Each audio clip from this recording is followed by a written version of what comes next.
Bonjour, je suis Vanessa, je suis infirmière et je suis passionnée par le bien-être et le développement personnel. Face à toutes les demandes que me font mes patients, car ils en ont marre de mal dormir, j'ai décidé de faire une petite vidéo qui peut les aider et vous aider aussi à mieux dormir, avec des choses assez simples. Alors déjà, dans un premier temps, pour bien dormir, je vais commencer par le b.a.-ba, mais il faut déjà être fatigué. J'ai certains patients qui me disent qu'ils n'ont pas dormi de la nuit, mais quand je leur demande ce qu'ils ont fait de la journée, parfois ils peuvent rester devant la télé, ne pas faire grand-chose, ni intellectuellement faire des activités très fatigantes. Donc la première des évidences, en fait, c'est d'être un minimum fatigué. Donc essayer de faire une activité plus ou moins sportive en fonction de ses capacités, ou un travail plus ou moins intellectuel. Enfin, ça peut être des mots croisés ou que sais-je, quoi. Voilà. Pour bien dormir, en fait, le corps cherche à produire de la mélatonine, qui est l'hormone du sommeil. Et elle est produite dans l'obscurité. C'est pour ça que l'un de mes premiers conseils, ce sera de dormir dans le noir complet. Donc on peut faire attention par exemple à l'éclairage du radio réveil, même mettre un petit chiffon dessus pour que ce soit un peu moins lumineux, attention aux veilleuses, etc. Le conseil aussi que je donne souvent, c'est au niveau, on évite les lumières bleues. Donc on peut penser à mettre les filtres soit sur son téléphone portable, soit sur les tablettes, soit sur l'ordinateur. Il existe aussi, j'ai testé, des lunettes anti-lumière bleue, donc qui fonctionnent. J'ai essayé, ça fonctionne bien, donc pourquoi pas. On évite bien sûr tout ce qui est stimulant avant de dormir, ou en tout cas pas trop consommer pendant la journée, et encore moins en fin de journée. Ce qui va être le café, coca, le thé, voilà. Les jeux vidéo aussi, qui ont une certaine...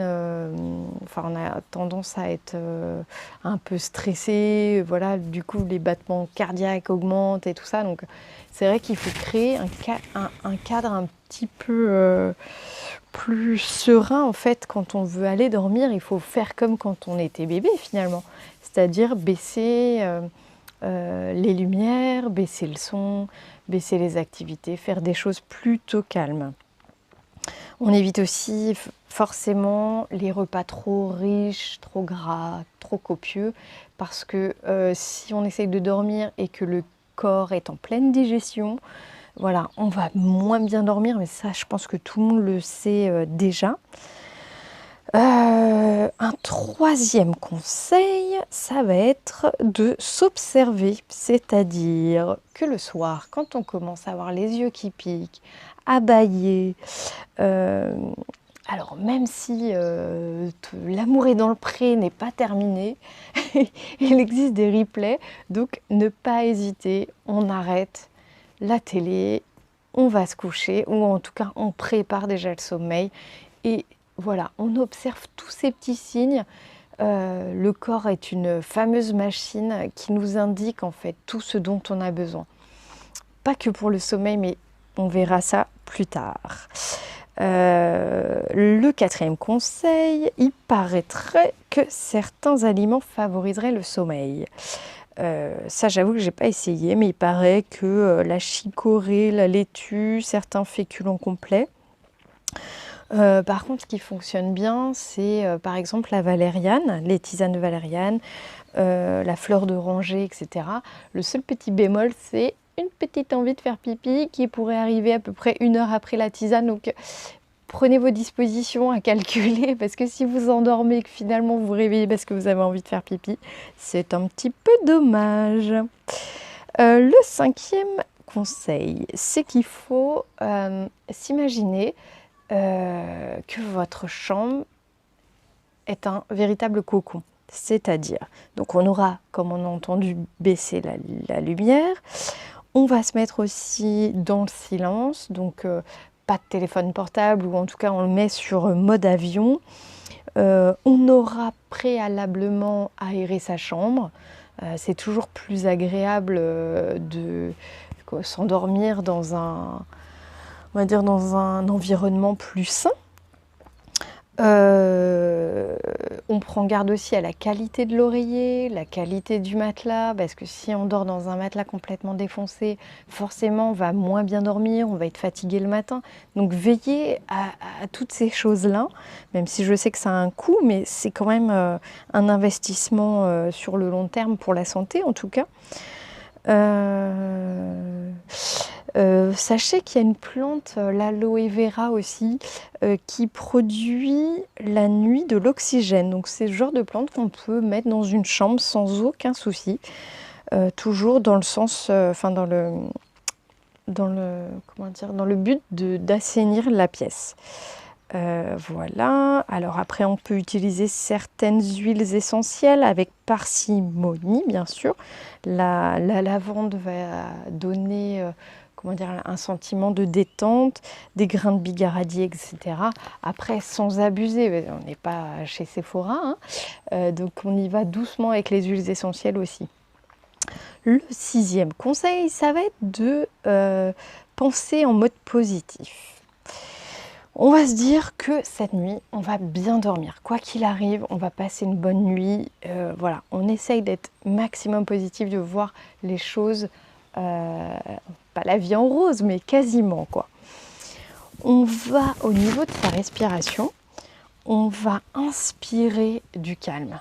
À chaque fois qu'on inspire, on imagine chaque muscle se détendre. Donc on inspire calmement et on inspire du calme. Et le calme va se diffuser dans le corps jusqu'au bout des ongles.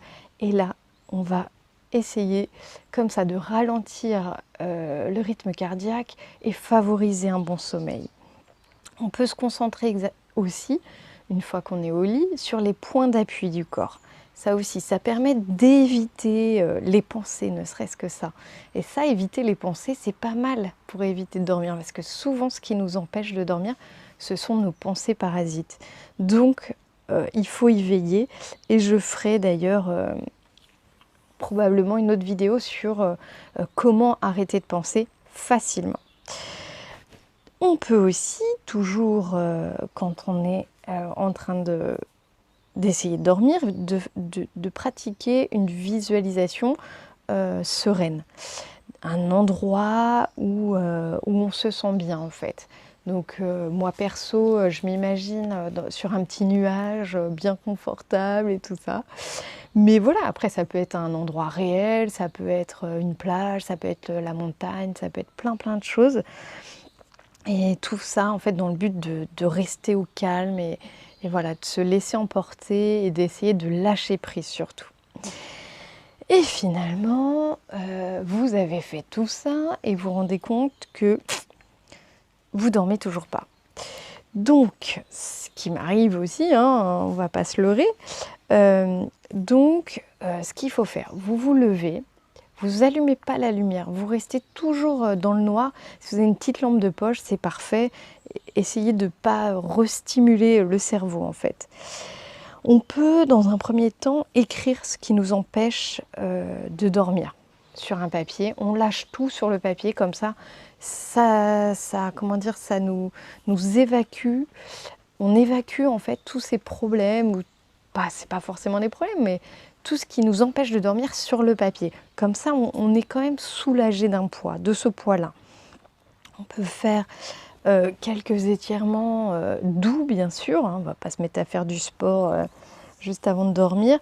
Et un petit conseil qui est bien pratique, et si vous avez des enfants, ça peut servir aussi quand ils n'arrivent pas à s'endormir, vous rafraîchissez la nuque.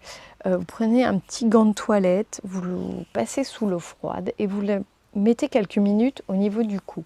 Ça va baisser la température du corps et ça va favoriser le sommeil, parce que quand on est sur le point de s'endormir, le corps va baisser sa température. Donc ça, c'est un bon plan. Et d'ailleurs, c'est vrai que je ne l'ai pas dit, mais évitez de trop vous couvrir. Il vaut mieux être un peu moins, un peu moins couvert, on s'endormira mieux en fait si on a un peu plus froid que trop chaud. D'ailleurs, la température de la pièce, c'est pareil. S'il fait trop chaud, ça va être compliqué de s'endormir. Mais s'il fait 18, voire moins, ça va être, on va favoriser, on se donne encore une chance supplémentaire de bien dormir. Et puis, si malgré tout ça, ça ne fonctionne pas, ben, vous pouvez toujours essayer de regarder Arte. Hein, on ne sait jamais, ça peut marcher. Donc voilà. Donc, en conclusion, je voulais juste dire que cette chaîne, c'est un lieu d'échange et de partage.